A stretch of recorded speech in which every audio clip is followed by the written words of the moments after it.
Welcome everyone to today's deep dive. I'm your host, and let's just jump right in because what we are unpacking today really requires a complete mental reset. I'm the resident expert for this session, and yes, reset is definitely the right word for this material. Yeah, because if you came here looking for like a math lesson, you are in the wrong place. If you're expecting an economics lecture about diversifying your index funds or finding a high yield savings account, you can pause right now. Right, we aren't doing any of that today. Not at all. Today is about something far more foundational. It's more mysterious, and frankly, it's going to be pretty uncomfortable. We're exploring the hidden psychology, the literal energy, and this deeply rooted, invisible blueprint that is secretly dictating every single thing that happens in your bank account. That sets the stage perfectly. So, the concepts we're diving into today come from a fascinating, completely anonymous framework. It's focused entirely on the psychology of wealth and how we heal our relationship with it. And that word is key, right? Heal. Exactly. I say heal intentionally, because this deep dive is designed to fundamentally challenge everything you think you know about earning, saving, hoarding, and losing money. It really is. We are going to explore a very uncomfortable reality. Why people, and yes, that includes you listening right now, why people subconsciously repel the exact resources they claim to desire most in the world. It's a tough pill to swallow. It is. We were looking at this strictly through the lens of this anonymous psychological model, presenting these unique, sometimes jarring viewpoints for you to examine and just test against your own life. It's genuinely wild stuff. It flips everything completely on its head. And to get us in the right headspace, to really anchor this in reality, I want to ask you, the listener, to do something for A me. little mental exercise. Yeah, exactly. Physically or at least mentally. Grab a pen and a piece of paper right now. Seriously, take a second and visualize this. I want you to ask yourself a very specific question, and I need you to be brutally honest with your immediate gut reaction. The gut reaction is everything here. Right. How do you feel when your wallet is completely, utterly empty? Just think about that for a second. Think about the physiological response. Does your chest tighten? Yes. Does your chest tighten? Does your breathing get shallow? Or, strangely enough, is there this bizarre sense of relief that there is just nothing left to manage? That is the critical pivot point right there. Notice the body's reaction. Exactly. And now, on the flip side, I want you to imagine the exact opposite. How do you feel when your wallet is overflowing? Not just a few extra bills. Right, I don't mean a few extra 20s. I mean it is bursting. Your bank account has more zeros than you know what to do with. Does that overflowing state make you feel powerful and secure? Or, if you are really honest with yourself, does it make you feel terribly anxious? The anxiety is so common. It is. Do you suddenly feel hypervigilant? Like you're looking over your shoulder, terrified someone is going to take it from you, or that you're going to mismanage it and lose it all? Keep those raw, unfiltered feelings front and center right now because they are the key to unlocking everything we are about to discuss. It's such a brilliant starting point because it forces you to completely bypass your logical brain. Logic just goes out the window. Completely. Yeah. Logic says, well, of course I want more money. Money is good. But your raw emotional programming might be saying something entirely different. We often operate under this assumption that our financial state is simply the mathematical result of our conscious actions. Like I worked hard, I got a promotion, so I have money. Exactly. Or, I made a bad investment, the market crashed, so I lost money. But the framework we are analyzing proposes something much deeper. It suggests your financial reality is actually dictated by a complex, largely invisible web of subconscious beliefs, childhood conditioning, and energetic alignments that you are entirely unaware of. You're playing a game where you don't even know the rules. You don't even know you're at the table. Which brings us to the very first major concept from this psychological model, and it is a massive paradigm shift. The idea presented is that wealth, that money itself, operates as a receptive force. It's described as a feminine energy. Right, and we need to clarify that terms. Yeah, before we go any further, let's clarify. They are not talking about human gender identity here. They're talking about ancient energetic archetypes. But honestly, even with that caveat, receptive energy can sound a bit esoteric. A bit out there for some people. Yeah. So can we explain this? Like, I'm 5.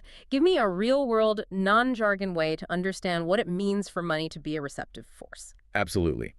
Let's completely strip away the esoteric language. Think about the fundamental forces of physics. Think about gravity or a magnetic field. Okay, gravity.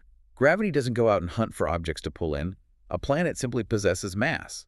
It exists. Hmm. And through its very nature, it creates a gravitational well. It is a receptive force. It draws things to it simply by being what it It is. just sits there and pulls. Right. In many philosophical and energetic traditions, you have active projecting forces like the hunter going out to strike the target, which is often categorized as a binary one. And then you have receptive holding or material forces, the gravitational field, the fertile soil waiting for a seed, categorized as a binary 0. Okay, I love the gravity analogy. That makes so much sense. The framework places money firmly in that latter category. It is associated with matter, with the physical world, with the accumulation of the past, and deeply with the archetype of the mother or the earth. It acts as a void, a space that is naturally designed to be filled. A void waiting to be filled. That completely flips the script on everything we are taught in modern society. It's the exact opposite of the usual advice. Right. We're usually taught that money is this aggressive, active thing we have to go out and conquer. You have to crush it, you have to hustle, you have to go out and kill what you eat. But if money is actually a receptive energy, a gravitational field, that means our entire approach of hunting it down is entirely backwards. Precisely. If you are constantly projecting aggressive energy outward to capture wealth, you are actually disrupting the very field required to hold it. You're pushing it away. Yes. And this connects directly to how this model views our internal psychology and our internal energy centers.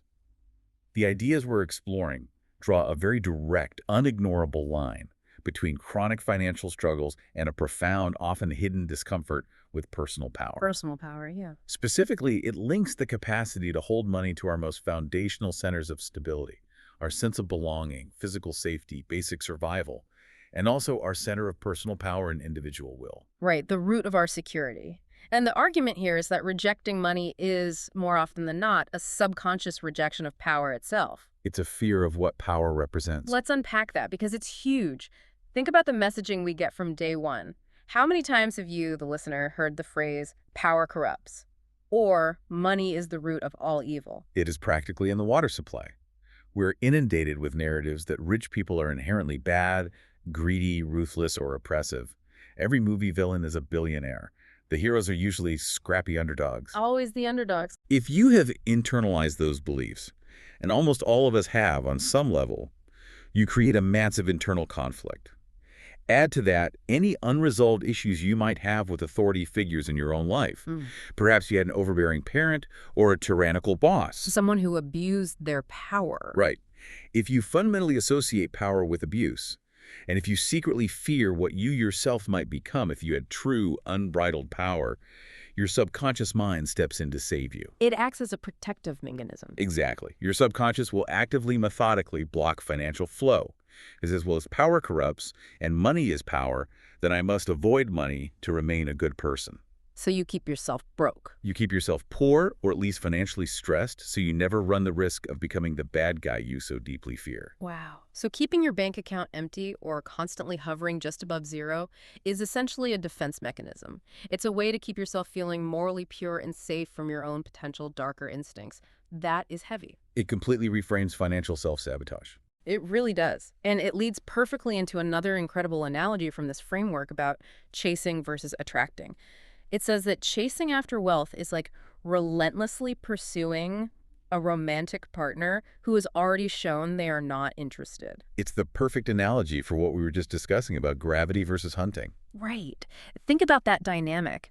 If you are desperately chasing someone, texting them 10 times a day, showing up where they are, what happens? They run away even faster. They run for the hills. It's suffocating. Because it is the psychological posture of absolute neediness.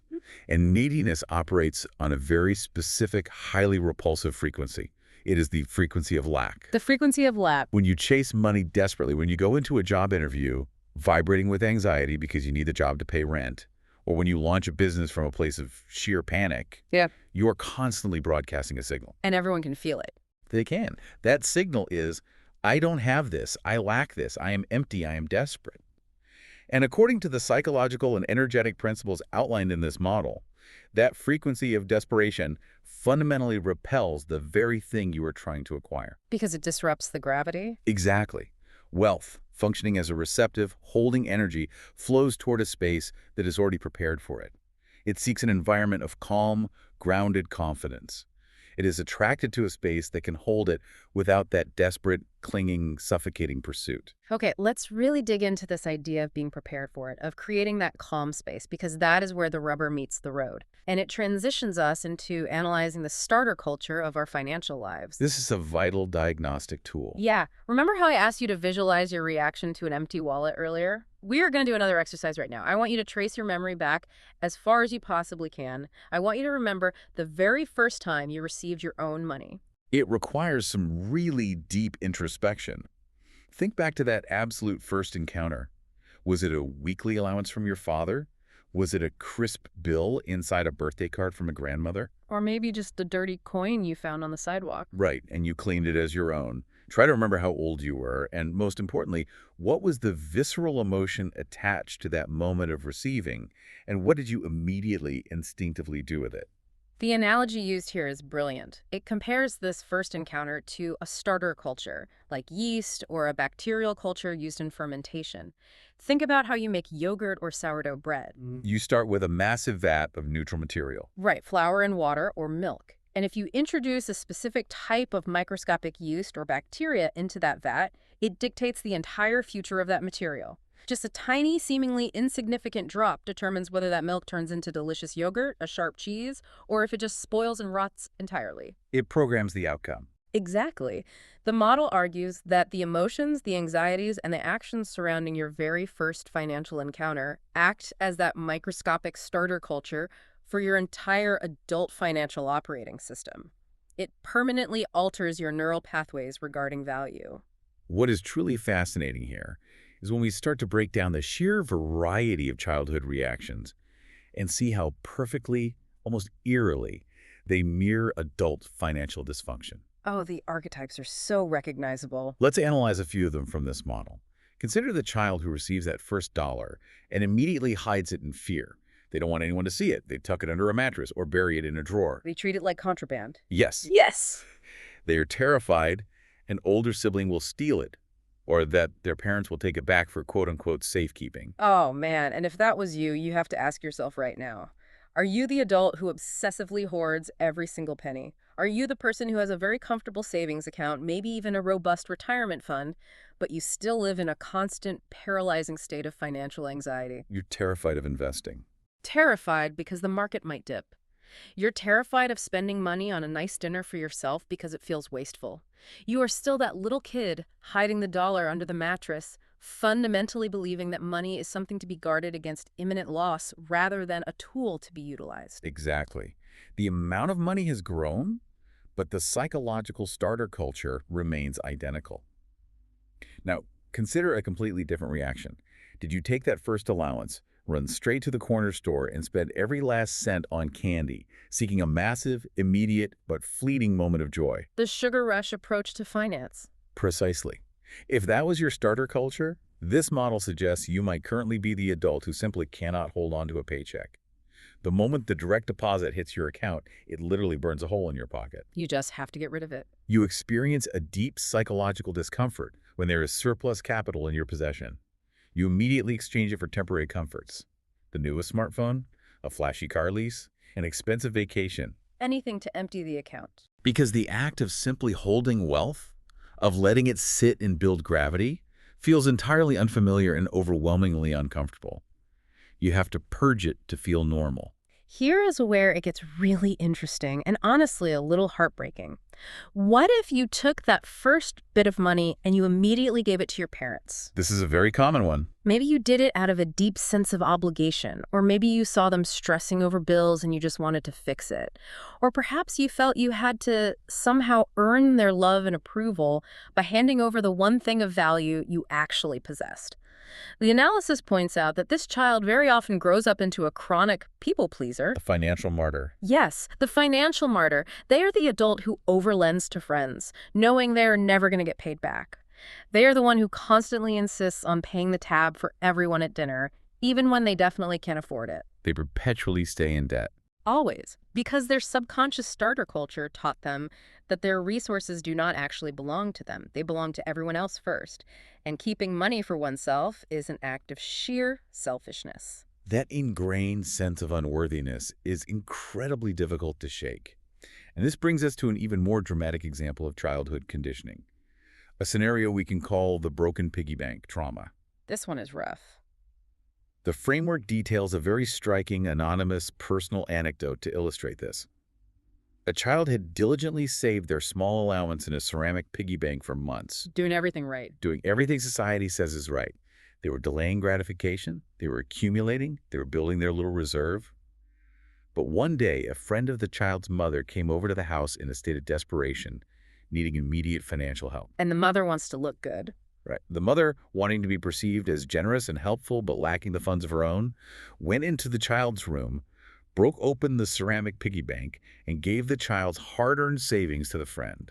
Just pause and imagine the absolute shock for that kid. Try to really feel that. You do everything right. You deny yourself the candy at the store so you can save.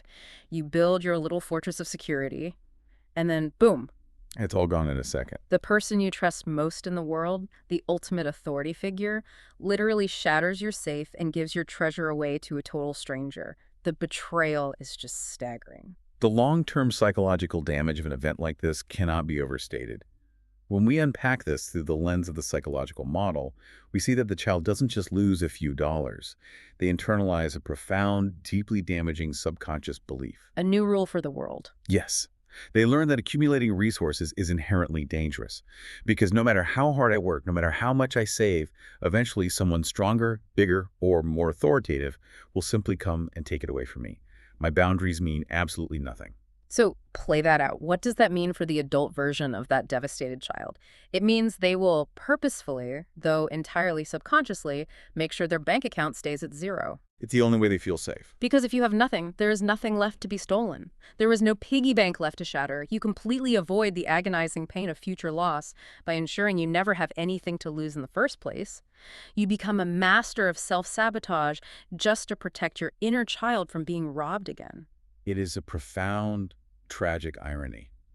The mind creates a scenario of continuous, grinding scarcity as a bizarre, misguided form of emotional self-protection. It's protecting you by hurting you. Which leads us directly into what is arguably the most challenging, confrontational concept we are going to discuss today, the subconscious need for poverty and dependency. Yeah, this part of the discussion is where we have to ask some really tough, deeply uncomfortable questions. The framework prompts you, the listener, to stop and ask yourself, where in your life are you actively choosing to be helpless? It is an incredibly confrontational question. Most people will instantly recoil and say, nowhere. I don't want to be helpless. Of course not. Nobody admits to that.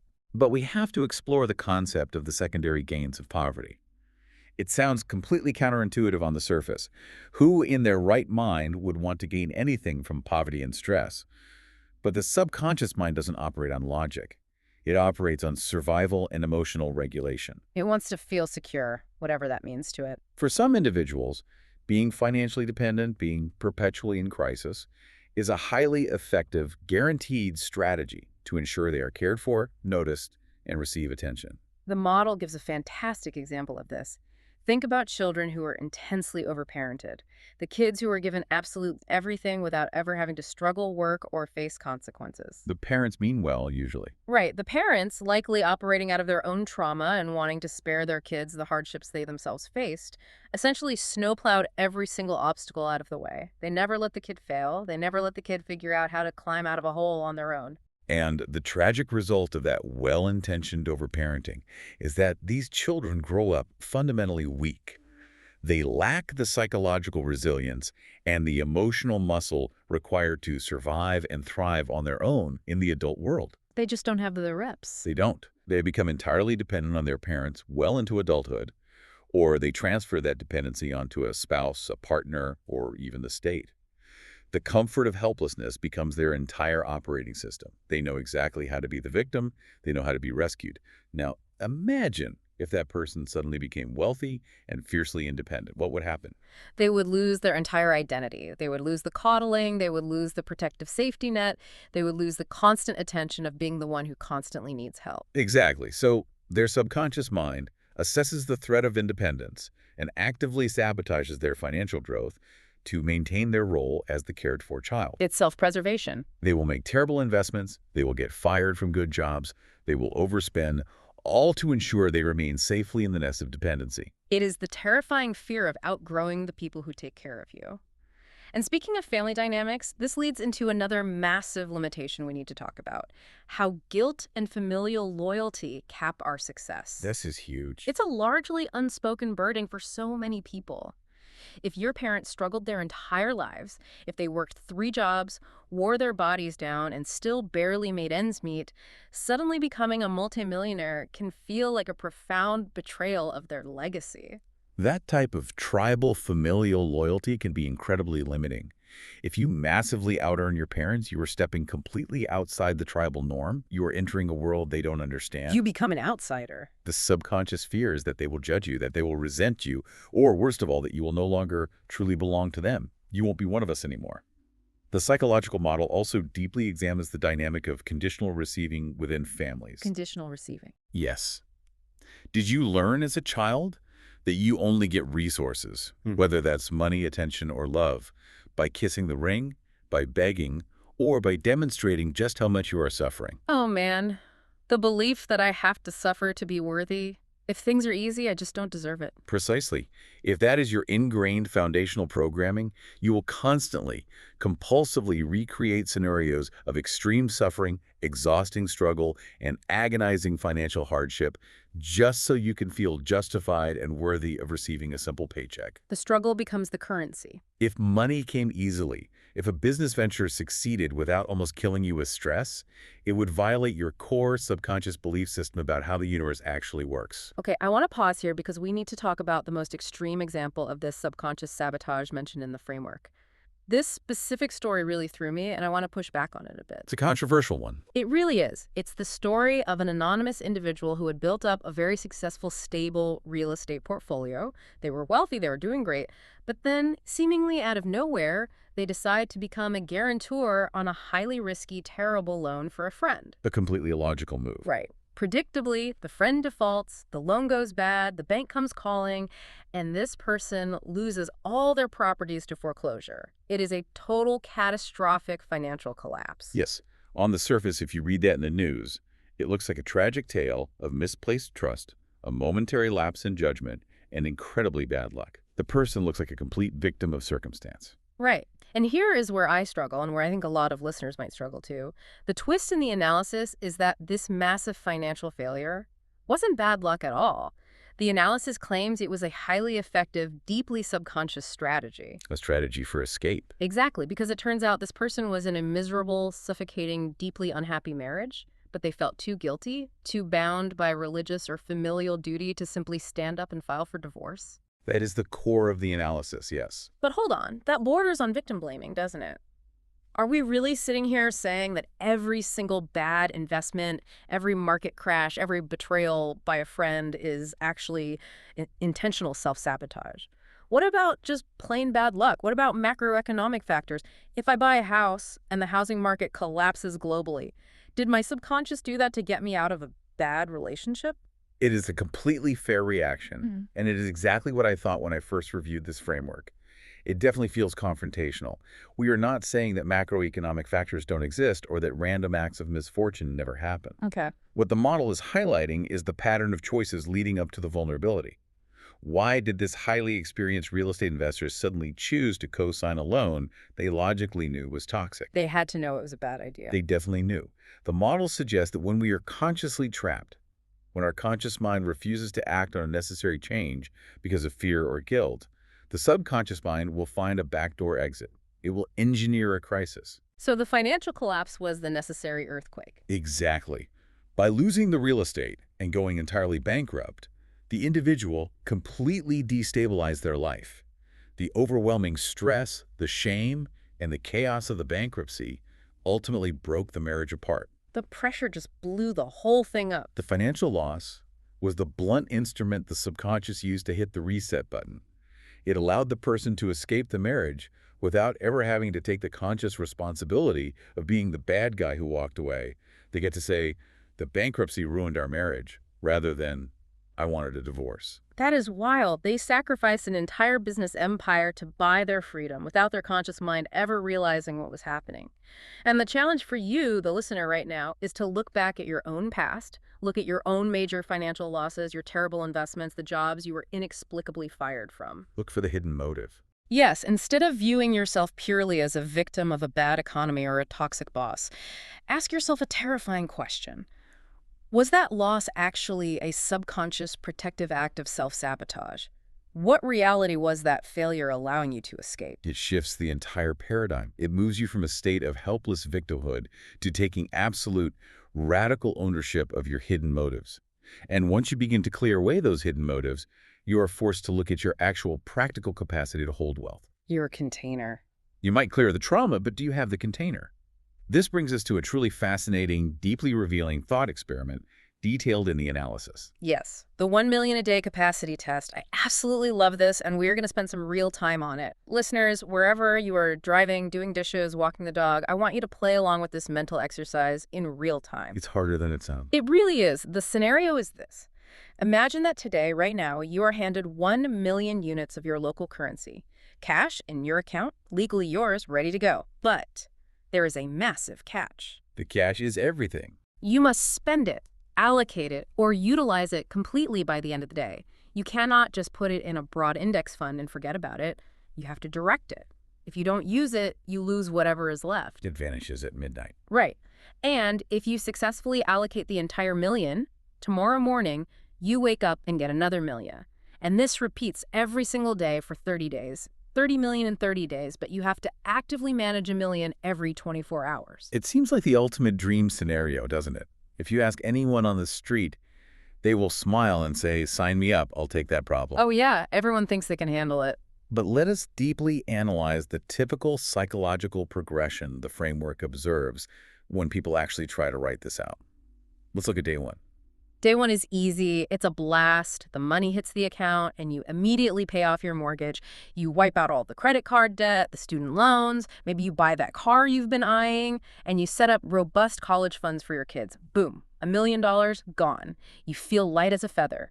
Day one is universally easy because it is usually spent addressing past deficits and immediate obvious desires. Now let's look at day two.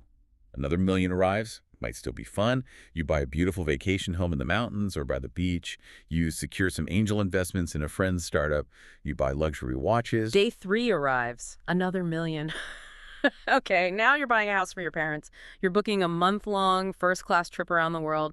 You're buying art. But here is where the psychological shift begins. The framework points out that by day 4, day 5, and certainly by day 14, most people hit a massive, impenetrable mental wall.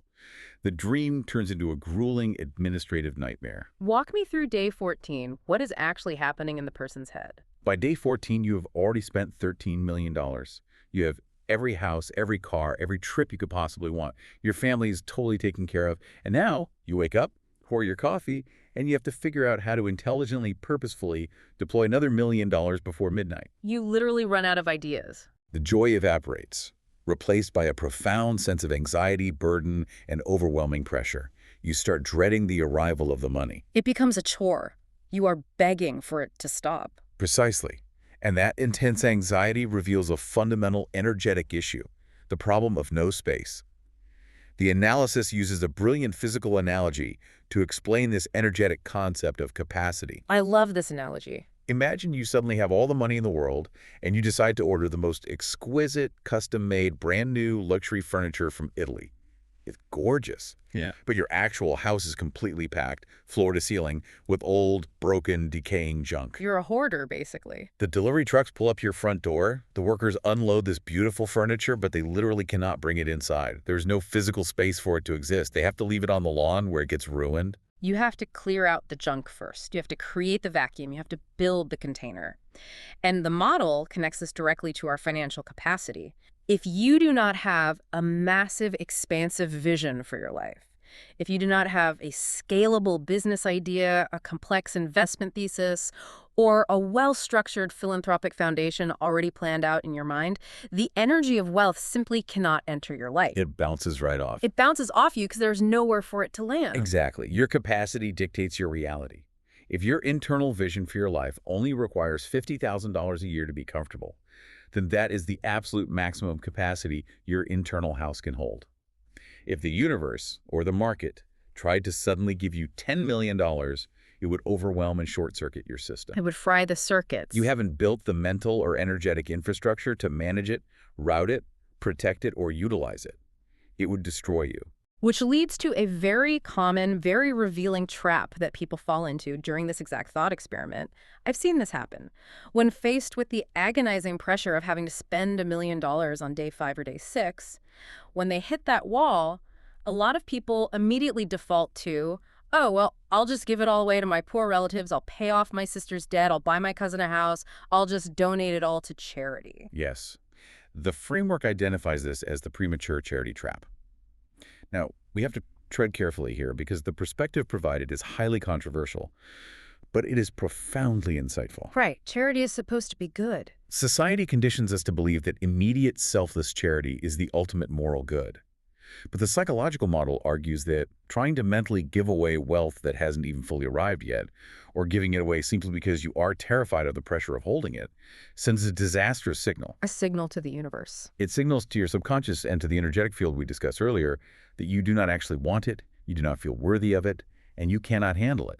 It fundamentally breaks the receptive flow. The analysis is essentially saying, if you cannot accept the gift for yourself first, if you cannot hold that massive energy, sit quietly with it, and be comfortable with the power it brings, you are short-circuiting the entire process of wealth creation. It all circles back to the concept of neediness, comfort, and the rejection of power. If holding $1 million causes you so much internal tension and anxiety that your absolute first instinct is to immediately disperse it to others just to relieve the pressure in your chest, you are proving beyond a shadow of a doubt that you lack the capacity to be wealthy. You just want the pressure gone. The framework insists that you must be able to accept the resources, ground them, build infrastructure, and create unshakable stability for yourself first. Only then can you effectively, systematically, and sustainably help anyone else. Giving money away purely out of internal discomfort is not true generosity. It is an avoidance tactic. It is a way to get back to the comfortable state of having less. That is a massive light bulb moment. If you are giving it away just to avoid the anxiety of managing it, you aren't being a saint, you're just running away. Okay, let's pivot slightly. We've been talking about millions of dollars and massive life visions. Let's zoom all the way in to the tiny, mundane, everyday actions. The micro level. Because this framework makes it abundantly clear that the energy of wealth is not just about your bank account. It is fundamentally about how you treat everything in your physical reality. This brings us to the frequency of waste and what is termed leaky energy. This is perhaps the most practical diagnostic part of the entire model. We are looking at the micro habits of scarcity. The analysis challenges you to ruthlessly examine your daily, thoughtless relationship with physical resources. Your daily habits. Are you the type of person who walks out of a room and leaves all the lights blazing for no reason? Do you go to the grocery store, impulsively buy far too much fresh food, let it sit and rot in the crisper drawer of your refrigerator, and then casually throw it in the trash a week later? So many people do that. When you wash a single coffee mug, do you pump the soap dispenser 3 times, using 10 times more soap than is actually required? I know people listening are rolling their eyes right now. It sounds so petty, right? Like, who cares about a little extra dish soap or a slightly higher electric bill? I make a good salary. I can afford the soap. But the argument here is that the soap isn't the point. The financial cost isn't the point at all. It is hugely significant on an energetic level. To illustrate this, there is a fantastic historical anecdote provided in the material. It's about a very powerful, wealthy ruler in antiquity who was searching for a new, highly trusted chief assistant to help manage his empire. It's a brilliant story. This ruler had many highly qualified aristocratic candidates presented to him. They all had the right pedigree. But he ultimately chose a seemingly unremarkable man based entirely on a microscopic observation. He was watching them secretly. The ruler was secretly watching the candidates in a waiting room. The room had a roaring hearth fire. When this particular man needed to light his smoking pipe, instead of reaching for a brand new, expensive match from the ornate box on the table, he simply leaned over, picked up a burning twig from the existing fire, lit his pipe, and placed the twig back. And he got the job managing the empire. Because the moral the ruler drew from that tiny action is profound. The ruler realized that someone who carelessly leaks small amounts of energy, someone who destroys a new resource when an existing one is readily available, is signaling a profound, deep-seated subconscious disrespect for value itself. It is what the framework terms the frequency of waste. It is about reverence for the material world. If you are leaking out the small stuff, if you are bleeding energy in your kitchen, in your bathroom, in your electricity usage, you are broadcasting a frequency that guarantees the big stuff will slip through your fingers as well. It's all connected. The logic is impenetrable. If you cannot be trusted to respect the intrinsic value of a single matchstick, a piece of fresh fruit, or a gallon of water, the energetic principles outlined here suggest you simply cannot be trusted with $1,000,000. It's a character test. It is. The frequency of waste ensures that whatever resources eventually come into your possession will be squandered, diluted, or lost through 1,000 tiny cuts. The framework even extends this concept beyond physical items to our speech. Oh, this part is fascinating. It states that wasting words, gossiping, complaining unnecessarily, or over-talking without providing substance is energetically identical to wasting money. It is all a leakage of personal power and resource. You are draining your battery. So if you are bleeding energy by leaving the fridge door open or by talking for an hour when 5 minutes would do, you are probably bleeding it in your stock portfolio. That is a massive wake-up call to tighten up your daily habits. Now, as we move into the final major section of this deep dive, the material takes a very sharp macro-level turn. We zoom way out. We've spent all this time dissecting our internal psychology, our childhood traumas, our daily soap usage. Now, the framework zooms all the way out to look at the actual physical nature of money in the modern world. And it makes a very bold, somewhat unsettling claim about the reality we live in. It does. It moves from personal psychology to unmasking modern fiat currency systems. Hmm. The core argument presented is that the physical paper money in our pockets, or the digital numbers flashing on our banking apps, are largely an illusion. An illusion. They are a collective hallucination. For most of human history, currency was tied to something real, something with intrinsic physical value, like gold or silver. But the framework emphasizes that modern money is no longer backed by tangible assets. It is backed entirely by debt, by the promise of future labor, and by our shared agreement to pretend it has value. It is a shared hallucination. We all just agree that this piece of green paper or this digital pixel can be traded for a loaf of bread. But to illustrate just how fragile this shared hallucination really is, the material provides some terrifying historical context, specifically focusing on periods of hyperinflation. History gives us the perfect examples. It points to a very famous historical example of a post-war European country. The economy was completely destroyed, the government just started printing money endlessly to pay debts, and the devaluation of the currency happened so rapidly that the actual price of a cup of coffee at a cafe would literally double in the time it took you to drink it. It's hard for us to even fathom that level of instability. Right. The story goes that people would order a coffee, and they would demand to pay the waiter immediately before they even took a sip. That is where the concept of splitting the bill right up front or paying instantly originated in that specific era. Because if you waited 10 minutes to finish your drink and chat with your friend, the price would have skyrocketed so high you couldn't afford to leave the cafe. The material shares another incredible, almost comedic story from that exact same hyperinflationary period to really hammer the point home about the illusion of paper value. The suitcase story. A thief sees a man walking down the street with a large, beautiful leather suitcase, completely stuffed to the brim with cash. It's bursting with millions of paper notes. The thief mugs the man, grabs the suitcase, and runs down an alley. But when he gets to safety and opens it up, he realizes the stark, macroeconomic reality of his situation.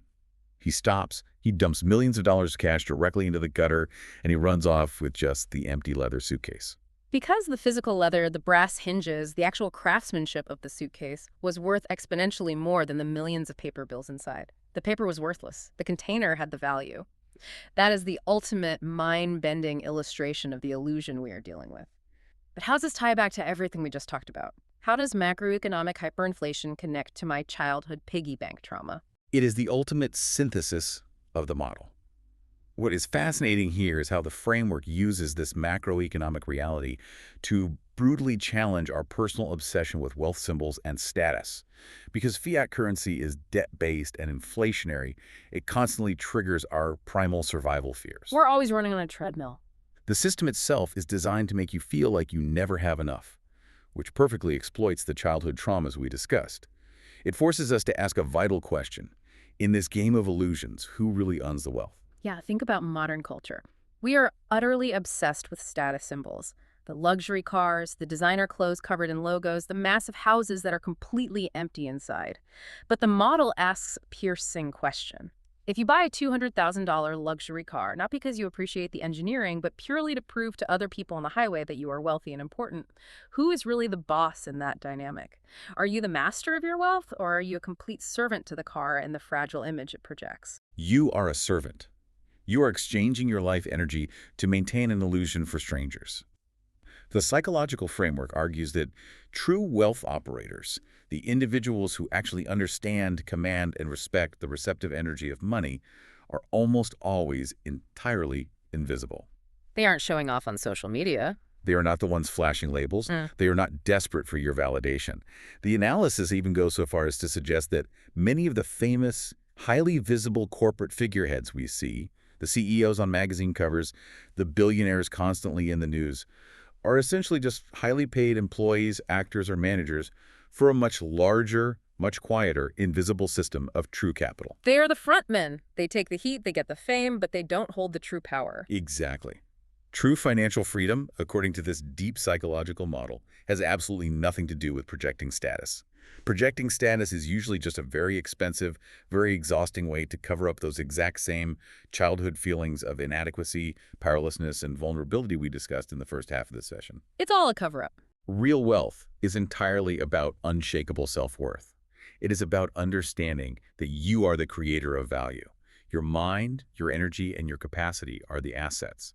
The paper bills or the digital pixels are merely temporary tools you use to build your environment and direct your life. It is about being the absolute master of the energy, not a terrified slave to the paper. Wow. Okay, let's take a deep breath and recap the incredible, frankly exhausting terrain we have covered today. We started by completely throwing out the spreadsheet and flipping our perspective. We looked at money not as a math problem to be solved, but as a receptive, gravitational energy that is naturally attracted to calm capacity and violently repelled by desperate, clinging neediness. We then went deep into the past. We examined the microscopic starter culture of your financial life, tracing back to your very first encounters with money. We looked at how those early emotional reactions, whether hiding it in terror, blowing it for immediate comfort, or giving it away out of a sense of unworthiness, set the hardwired blueprint for your adult behavior. We look at the devastating trauma of the broken piggy bank and how it teaches a child that having resources simply makes you a target for theft. We confronted the highly uncomfortable reality of secondary gains, how staying in poverty can sometimes be a subconscious tool to ensure we are coddled and taken care of. We looked at how staying broke is a way to stay loyal to struggling parents, or even in that wild real estate story, how a financial collapse can be used as a self-destructive reset button to escape a life we no longer have the courage to consciously leave. We tested our psychological limits with the 1 million a day capacity experiment, realizing that if our internal house is full of emotional junk and lack of vision, there's literally no space for new wealth to arrive. We discussed the danger of the premature charity trap and how the micro habits of scarcity, leaving lights on, wasting food, using too much soap, broadcast a frequency of waste that disqualifies us from holding larger resources. And finally, we pulled back the curtain on the grand illusion of fiat currency itself, recognizing that true wealth isn't about hoarding debt-backed paper or showing off loud status symbols to strangers, but about cultivating a deep, quiet, unshakable self-worth. And for those listening who are wondering, okay, how do I actually start fixing this? The framework mentions a very specific practical physical preparation. It suggests the act of creating a designated physical space in your home. This could be a small, beautifully maintained box or a specific, meticulously clean corner of a room. Now, this isn't magic. It isn't a spell. It is a physical manifestation of psychological readiness. It symbolizes to your subconscious that you have finally created space, that you respect incoming resources, and that your internal house is clean, orderly, and prepared to receive. It is about setting a beautiful table before the guest finally arrives. Wow. I absolutely love that. So as we wrap up this deep dive into the psychology of wealth, I want to leave you with one final lingering thought to mull over tonight. We have talked a lot about the past today, about childhood, about memory. So I want you to think about the absolute biggest financial fear that is keeping you up at night right now. Maybe it's your credit card debt, maybe it's job insecurity, maybe it's the terrifying fear of losing everything you've built. Take a hard look at that fear. What if that fear isn't actually a warning about the future at all? What if it is just an echo? What if it's just the voice of a little kid who learned a long time ago that having too much makes you a target, or that wanting more makes you a bad person. What incredible things could you build tomorrow if you finally figured out how to let that child know they are completely safe?